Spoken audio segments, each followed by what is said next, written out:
안녕하세요. 너랑 나랑 이소원입니다. 안녕하세요. 이건우입니다. 네, 선생님께 배운 것 중에 참 귀한 것들이 너무나 많습니다만 그 중에 하나는 부부관계와 부모-자녀 관계가 모든 인간관계의 원형이다. 나머지는 그 관계에 확대된 것에 불과하다. 그래서 부모-자녀 관계에서 수직관계를 배우고 부부관계 또 밑에 뭐 형제관계에서 수평관계를 배워서 세상에 나가서 수직관계에서 어떻게 해야 되는지 수평관계를 어떻게 해야 되는지를 우리는 실습하게 된다.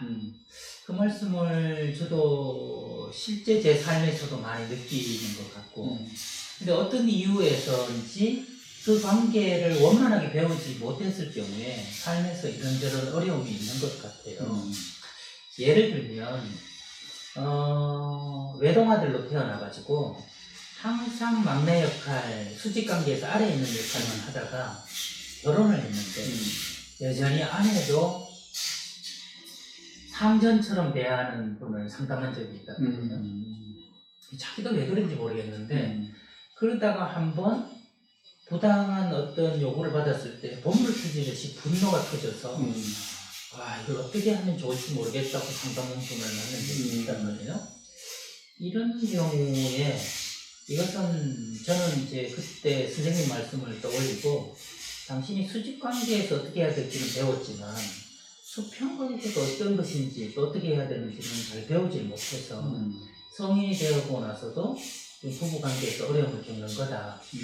이런 이야기까지는 같이 나도 고개를 끄덕였는데 그러면 이제 수평관계를 하기 위해서 어떻게 해야 될까? 그것에 대해서는 저도 좀 막연한 게 있고 선생님한테 좀 여쭤보고 싶은데 그 수평관계라고 하는 것은 형제관계잖아. 네. 그러니까 형제가 많아야 배울 수 있는 관계예요. 그렇죠. 기본적으로 형제가 요즘처럼 혼자 살면은 네. 그건 배울 수가 없어요. 저도 아들이 지금 혼자라고 그래요. 하나니까 이 상담하면서 저도 똑같은 고민이 되는 거예요. 똑같은 고민이. 그 배울 기회가 없어요. 그러니까요. 배울 기회가 없는데, 그걸 이제 타개할 수 있는 길은 집에서는 혼자라고 하더라도 네. 또래하고 잘 어울리면 거기에서 또 이제 질서가 생기는 거예요. 형제 관계, 유사 형제 관계죠. 네. 유사 형제 관계로 네. 그게 이제 서열로 정해지는 거예요. 힘센 사람이 힘을 앞세우면 제일 1등이 될 거고, 그렇죠. 또 공부 잘하는 사람은 공부를 가지고 하면 또 앞설 거고, 네네. 이런 서열이 생기는 거예요. 네네. 서열이 생긴다고 하는 것은 그게 꼭 갑질하고 뭐 어리고 이 관계가 아니라 네. 그 서열을 중심으로 해서 질서를 유지해 간다는 거죠. 네네네. 그러니까 나한테 맞는 서열을 찾아가는 거예요. 네. 그러니까 수평관계 내에서도 아주 적은 진폭으로 수직관계가 존재하는 거죠. 존재하는 거죠. 존재하는 건데, 네. 그거는 이제 부모-자녀 관계처럼 수직관계가 아니고, 자기들 사이에서 어울리자면은 네. 요 정도는 내 위치가 어디냐, 네네. 그걸 이제 알아차리는 거예요. 그럼 수평관계의 핵심이라고 한다면 눈치 보지 않고 어울림, 직선은 있지만 실제로 이제 부딪혀서 얻는 경험이지. 부딪혀서 얻는 경험. 그럼 수직관계라면 부딪히지 않고 그렇게. 내가 다 맞춰줌으로써 그렇죠. 얻는 경험인 것이고 그거는 부딪히려면 하라는 대로 하면 되는. 하라는 대로 하면 되는. 이거는 내가 알아서 찾아가야 될 내 몫이야. 이게 수평관계야말로 이게 주체적으로 자기가 알아서 자기 자리를 찾아가야 되는 거라고 할 수 있네요. 그러면 사실 그런 걸 하려면 친구들 사이에서는 네가 이렇게 얘기해도 뭐 다투기도 하고 받아주기도 하고 이런 상호작용이 있는 거죠. 심리적 안정감이 있어야 되는 거잖아요. 그럼 만약에 부부관계 같으면 어떻게 수평관계를 좀 찾아갈 수 있을까요? 무슨 관계? 부부관계. 부부관계. 아까 제가 말씀드린 수직관계로 느끼는 한쪽이 있다면 수평관계를 어떻게 마련해 갈까요? 부부관계라는 것도 부모와 자식 관계가 아니잖아요. 그렇죠. 그러니까 대등한 관계예요. 네네네. 대등한 관계이기 때문에 서로 이제 의견을 나눌 수밖에 없어요. 그렇죠. 그냥 척보고 한다 그게 아닙니다만 네. 사귀면서 상대방을 알아야 되는 거예요. 근데 이제 나는 가만히 생각해 보면 이 사람들이 좀 이랬으면 좋겠는데 하는 생각인데 요새는 이제 연애 결혼을 많이 하잖아요. 네. 또 중매를 한다 하더라도 뭐 약혼하고 뭐 이런 절차를 밟으니까 그럴 때 좀 다퉈야 될 것 같아요. 아, 네네네. 그래야 서열을 정할 수가 있잖아요. 예. 그 서열이라는 게 가벌 서열이 아니라 아니라, 네. 서로 합의를 맞추자면은 내가 양보해야 될 게 뭐고 네네. 내가 주장해야 될 게 뭔가 네. 이것을 탐색해야 되잖아요. 아, 그 연애할 때는 서로 좋은 감정만 있는 거예요. 네. 좋은 감정만 즐기다가 보니까 그 통합을 못해. 기회가 없어요. 자, 이성훈 선생은 연애를 했어요. 뭐. 연애했습니다. 연애. 네네. 몇 년 동안? 연애를 한 1년 남짓 했나요? 1년 남짓해서 손 붙잡고 왔다 갔다만 했는가 아니면 서로 미래를 위해서 네. 예, 통합하는 의견을 서로 나누었는가? 손 붙들기도 바빴죠. 그렇죠. 손 붙잡기 바쁜 거예요. 대부분. 네. 왜 그러냐면 기분이 좋잖아요. 좋죠. 좋은데 그거 버리고 뭐 우주 알고 호주 알고 이거 네. 할 시간이 없잖아요. 그렇죠. 그러니까 집에 바래다 주고 또 바래다 주고 그리워서 그 다음날 또 찾아가고. 이요 뭐 밤새우는 거 여러분들 다 그런 경험을 네. 하셨을 거예요. 그렇게. 그런데 제가 주문하고 싶은 것은 싸우려면 그때 싸워야지. 싸운다는 말은 좀 살벌하지만은 말을 바꾸면 나를 알려야 돼. 네. 나는 이런 사람이다. 알리고 상대방이 어떤 사람인가 하는 것을 내가 탐색해야 돼. 예. 그래야 이 아기를 맞춰가는 거거든. 그럼 단점도 있고 장점도 있고 내가 맞춰줄 수도 있는 것도 있고 맞춰주지 못할 수도 있고 그래요. 맞아요. 그럼에도 불구하고 내가 맞춰서 살 수 있는 것이 51%가 된다면 네. 그래서 선택하면 되는 거예요. 되는데 손잡고 왔다 갔다 하다 보니까 그 시간이 없어. 그러니까 언제 싸우느냐? 결혼하고 나서 싸워. 사실 신혼 때 많이 싸워. 가장 좋아야 될 때. 가장 좋아야 될 때 가장 많이 다투는 거예요. 왜 그러냐면 그런 아기를 맞추지를 않았기 때문에. 그런 기회를 가지지 못했으니까. 그러니까 연애는 환상이에요. 이게. 결혼이라는 건 현실이에요. 그래. 결혼에 가서도 환상적인 걸 요구해서는 살아갈 수가 없어요. 네. 그러니까 결혼해가지고 그때 이제 눈에 보이는 거예요. 결혼할 때는 연애할 때는 몰랐는데 이런 점도 있구나 하고 그거 이제 뜯어고치려고 또 이제 뜯어고치려고. 네. 뜯어고쳐지나요? 안 고쳐지나요? 그래 이 허무하게 많은 지구에 말이지 인구가 몇인데 그 중에 하나 뽑으면서 평생 싸우려고 뽑는 사람 금방 멀리 쓰는 사람이 어디 있어요? 싸우려면 결혼을 하지 말아야지. 그러네. 네. 그런데 이제 결혼해서 싸우는 그거는 이제 애정 표현으로 이래도 토닥거려보고 저래도 토닥거려보고 그런 식으로 수준인 거지. 네. 아기를 맞추는 싸움은 안 되는 거예요. 아기는 환상일 때 그렇지. 그때 사실 그때는 예쁘게만 보이고 싶고 멋지게만 보이고 싶을 때잖아요. 그러니까 그거 내가 안 그렇지만 또 저 사람이 날 선택 안 할 수도 있다 싶으면 말이지. 없는 것도 있는 것처럼 자기 기분이 가장 농후할 때가 또 연애할 때인데 그렇지. 그때도 지금 생각해 보면 쌤 말씀처럼 연애 때나 결혼 때나 잘 보이려는 마음, 좋은 것만 좋다는 마음에서 쓰라린 것도 때로는 받아들여야 된다. 그러한 용기를 가져야 된다는 거예요. 저는 이건 말은 쉬운데 정말 그런 연애할 때는 뭐 다 눈에 뭐 콩깍지가 끼인다고 하잖아요. 그렇죠. 그게 재밌는 것만 찾아다니니까. 네. 저도 부부 상담을 하고 저도 이제 부부 생활을 하면서 이런 타협점을 찾게 되는 것 같아요, 선생님. 돈 문제는 당신이. 그 다음에 뭐 이벤트는 내가. 그 다음에 자식 키우기는 당신이.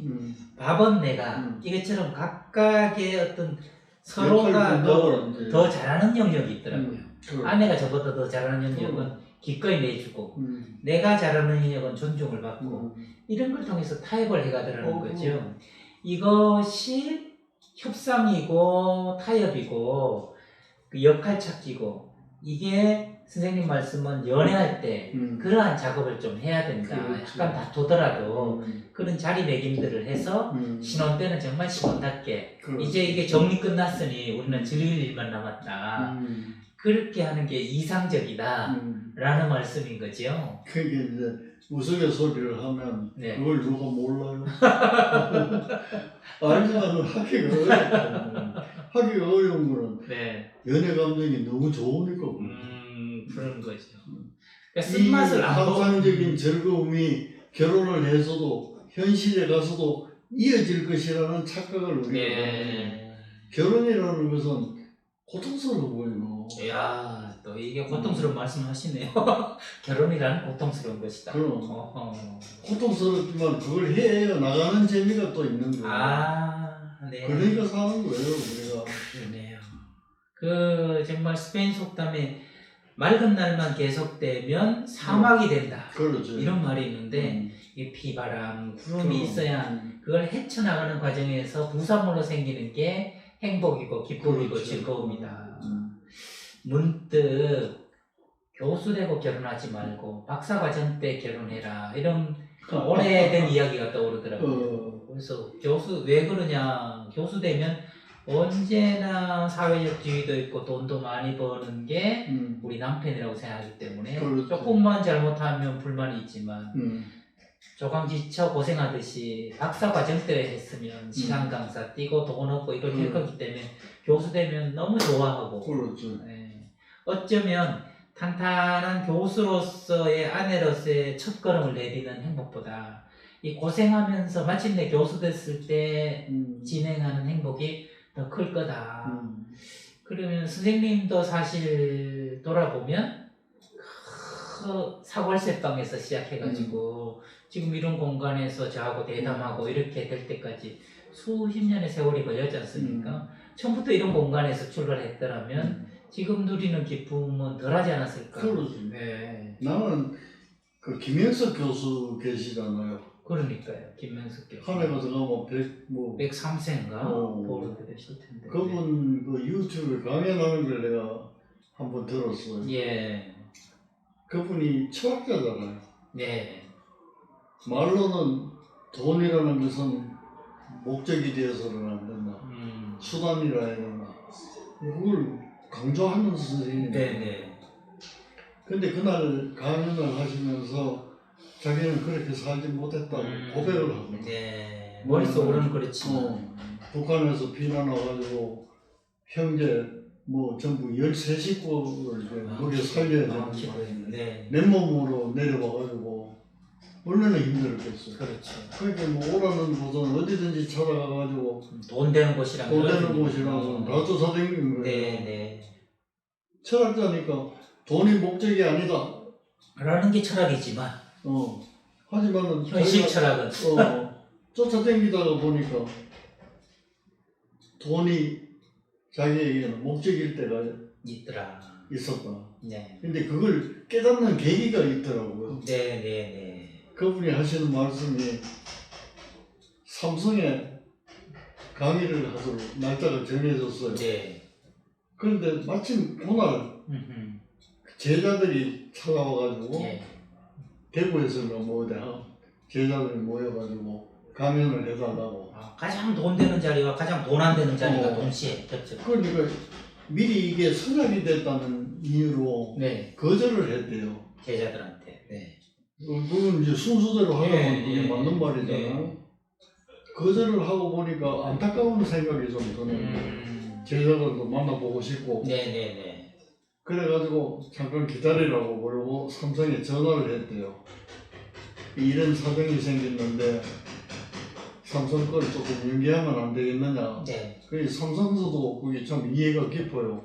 우리한테는 언제 해줘도 좋은데 되시니까 그 제자들한테 먼저 가보세요. 했어요.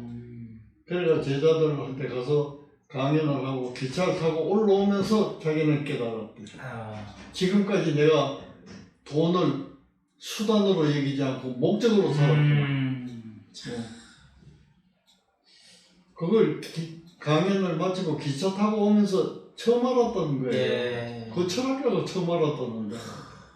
늘 이야기했지만. 그렇지. 늘 말로는 네. 목적이 아니다. 네. 이 말씀을 하셨는데도 네. 자기 스스로는 그랬다는 거예요. 그게 너무 큰 깨달음이다. 그래요. 나도 감동받았어. 저도 김영수 선생님 유튜브를 보다가 100살 넘게 사는 사람들이 친구들이 서너 명 있는데 그 사람들의 공통점이 두 가지 있다고 그러는 거예요. 기가 솔깃했어. 저도 저 공통점을 가지면 100살 넘게 살 수도 있겠다 해서 뭘 얘기하는가. 첫 번째는 욕심이 적어요. 욕심 많은 사람은 100살 못 산다. 그러니까 그거는 뭐냐면 네. 욕심이 많으면 보아부화가 되는 거야. 그러네. 기계로 말하면 밤낮 없이 돌리는 기계라 말하면 정확한 마모가 심하지. 네네. 마모가 심하니까 뭐 100살 정도 갈 수가 없다. 네. 두 번째는 인간관계가 좋다. 그래. 네, 인간관계가 좋다. 어떻게 들어보면 뭐 너무 뻔한 소리인데, 근데 김영수 선생님한테 얘기 듣는 거는 굉장히 무게감이 다르게 욕심이 적다. 인간관계가 이게 그 원한 가진 사람이 없다. 그런 그 인간관계에 대해서는 그 하버드에서 또 연구해 놓은 게 있어요. 그렇죠. 행복연구소에서 80년 가까이. 80년 가까이 네네네. 종단적으로 연구한 게 있잖아요. 네. 그 결론은 뻔해요. 인간관계가 좀 그러니까. 관계예요, 관계. 근데 지금 생각해보면 욕심이 적은 것과 인간관계가 좋은 것은 따로 떨어져 있는 게 아니라 한 덩어리처럼 느껴요. 그렇죠? 내 욕심을 차려서 인간관계가 어떻게 좋아질 수 있겠습니까? 그러면 아까 우리 주제로 돌아간다면 부부간의 수평관계를 어떻게 배울 수 있느냐 하는 것은 욕심을 좀 내리고 그래야 인간관계도 좋아지는 것도 수평관계 핵심 아닐까 싶은데요. 근데 욕심 내려놓기가 거의 쉽지 않아요. 그렇죠. 연애할 때는. 네. 뭐 나는 상대방에게 없는 것도 있는 것처럼 보이고 싶고 그 다음에 또 상대방은 갖고 있지 않지만 내가 막 갖고 싶은 게 또 있고 그런 거예요. 네. 한 가지 또 우선 예를 들면 이 남자는 말이지 지적인 여자하고 결혼하고 싶대요. 네. 소망이. 지적인 여자. 그게 욕심이다. 지성적인 여자. 네. 욕심이라고 네, 표현할 수 있어요. 욕심이죠. 자기는 뭐 별로 지적이지 않는데 그래가지고 이제 결혼을 하는데 결혼을 했어요. 해가지고 이 사람이 중동에 그때 이제 근로자로 일하러 가고 신혼생활인데 신혼생활을 못하고 이제 여자는 혼자 갔다 오기를 기다리고 그래 맨날 편지를 쓰는 거예요. 사랑하다. 지적인 여자 아내에게 계속 주는데 답장이 없는 거예요. 이런 이 여자가 글을 읽을 줄 몰라요. 지적인 여자. 글을 읽을. 그러니까 자기가 소망하는 욕심 있는 지적인 여자가 아니잖아요. 네네. 어떻게 그렇게 결혼할 수가 있겠어? 어떻게? 에피소드가 뭐냐면 자기가 다방에 갔대요. 다방에 갔더니 맨 우아한 여자가 앉아가 커피를 탁 마시고 있는데 테이블 위에는 타임지가 뭐 타임지가 바로 이 사람이다. 저것까지 읽을 수 있는 여자다. 타임지를 읽는 사람이면 지적인 거지. 그렇죠. 그래가 결혼을. 옛날에 일부러 타임지도 끼고 다녔잖아요. 그 과장 하나 또 끼고 그러니까 이 사람이다. 그래 결혼한 거예요. 근데 또 여자도 현명해요. 자기는 글을 못 읽지만 100장이나 받아봤어. 100번째는 무슨 중요한 얘기가 있을 것이다. 그래가지고 좀 창피하지만은 물어봤어요. 그 주인집 아주머니한테 좀 읽어봐달라. 그랬더니 청천벽력 같은 소리가. 이번에도 답장이 없으면 이혼하겠다. 그러니까 이 여자가 이제 머리가 팽해져가지고 불안하고 이렇게 나한테 입원을 하신 거예요. 그러니까 이제 운동에서 쫓아나왔잖아요. 그래서 내가 뭐라 그래서 글을 모르는 부인한테 편지를 100장을 써준다는 것은 고문하는 거지 그게 사랑하는 게 아니잖아요. 그래서 네네. 그래서 이 사람이 펄쩍대는 거예요. 예. 왜 영어도 읽을 줄 아는데 아. 그걸 보는데 영어 읽는 줄 어떻게 알았냐 그랬더니 타임지. 아 그때 나온 얘기가 타임지. 그래서 그것도 그럴 수 있겠다 싶어서 네. 환자한테 물어서 왜 당신은 커피만 마시면 되지 타임지는 왜 놓고 있었냐. 네. 그게 자기가 놓은 게 아니라 자기가 앉기 전에 앉았던 손님이 그걸 읽다가 그냥 놓고 나가는 거예요. 정말. 놓고 나갔는데 자기는 그냥 빈자리에 앉아 있었고 네. 그 책은 내 책이 아니니까 상관을 안 하고 커피만 마시는 거예요. 참. 그러니까 이거는 일방적인 욕심이잖아요. 그러네요. 일방적인. 자기 욕심에 눈이 멀어서 상대 그렇지. 신체를 보지 못하고 자기 마음대로 오해한 거네요. 그렇죠. 한 번만 확인하면 돼요. 네. 타임지에 뭐 좋은 소식이 있어요? 그렇지. 꿀꿀 뭐 상관없는 거죠. 제 책 아니에요. 뭐 이렇게 얘기할 텐데. 자기 생각을 상대방에 뒤집어 씌워서 이 사람은 지적인 사람이다. 이렇게 뒤집어 씌운 거예요. 그런 경우 사실 많죠. 결혼하기 전에 그럼. 자기 혼자 오해해서 이럴 거다 저럴 그렇죠. 거다 하면서. 아, 참 재밌는 에피소드네요, 선생님. 제가 이제 선생님과 같이 나누려고 했던 것에 대한 답을 선생님하고 말씀 나누면서 저절로 제가 좀 이렇게 알게 되네요. 그러네. 무엇을 알게 됐냐면 수직 관계와 수평 관계의 차이는 네 글자 있는 것 같아요. 네 글자. 티격태격할 수 있으면 그게 수평 관계인 것 그렇지. 같아요. 그러니까 결혼하기 전에 티격태격하면서 협상해서 역할을 찾고 자리매김하는 거. 결혼해서는 또 티격태격해가지고 찾는 거. 형제들도 티격태격. 그 다음에 친구들도 티격태격. 근데 아버지하고 아들이 티격태격하기가 어렵잖아요. 그래서 티격태격할 수 있는 용기, 싸울 수 있는 용기, 부정적인 감정도 내가 기꺼이 감수하려는 용기, 그게 진정한 수평관계를 만드는구나 하는 것을 이해하게 되네요. 그런데 우리가 이제 하나 염두에 둬야 될 네. 거는 티격태격하는 목적은 화해에 있어요. 예, 전쟁의 목적은 평화에 있다는 거죠. 그래서 저도 분노관리연구소의 제 그 이메일 주소를 분노의 목적은 평화에 있다 해서 Peace in Anger라고 썼어요. Peace in Anger. 예. 앵거 속에는 평화가 있다. 그걸 우리가 알고 화를 내도 제대로 내자. 티격태격하는 것은 평화를 위한 것이다 하는 거네요. Peace with. with. with는 뭐지? 아, peace with anger. 아하. 똑같은 거예요, 그게. 네. in이 아니라. in이 아니라. 아. 그럼 뒤집으면 anger in peace. 네. 그거 아니잖아. 아니네요. 네. 그 둘이 형제가 아니야. 형제간이네. 똑같아. 네.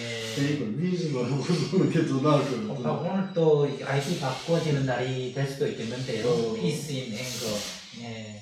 선생님하고 대담을 생각했을 때도 어떻게 보면 너랑 나랑, 나랑 너랑, 티격태격, 질문과 대답과 질문 이런 것들이 오가면서 이것의 목적은 간단 심플하면서도 우리가 명료하게 인생에 대해서 지혜를 갖추는 것. 그게 목적 아니겠습니까? 아, 오늘 행복한 시간이었습니다. 티격태격이라는 네 글자를 넣고 그것의 목적은 어디까지나 잘 사는 것, 가장 수평관계로 잘 지내는 것. 특히 연애하는 커플들이 있다면 또 자녀들이 연애를 한다면 그때 티격태격하도록 어렵겠지만 티격태격을 하세요. 어렵겠지만 티격태격을 하세요. 그 말씀을 오늘 정리 말씀을 들으면서 선생님과 귀한 시간 여기서 마치고 아까부터 말씀드렸지만 오늘 의상이 예사롭지 않으십니다. 정말 관람자로서 너무 멋지셨어요. 있는 대로 주소 입고 네.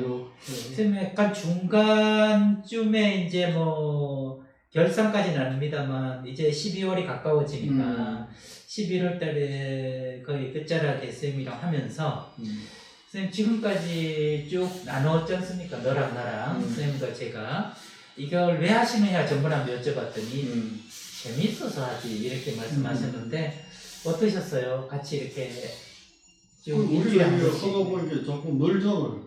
그러니까요. 몇 년 더 하면 전문가라는 소리 들고 그렇게 되겠는데.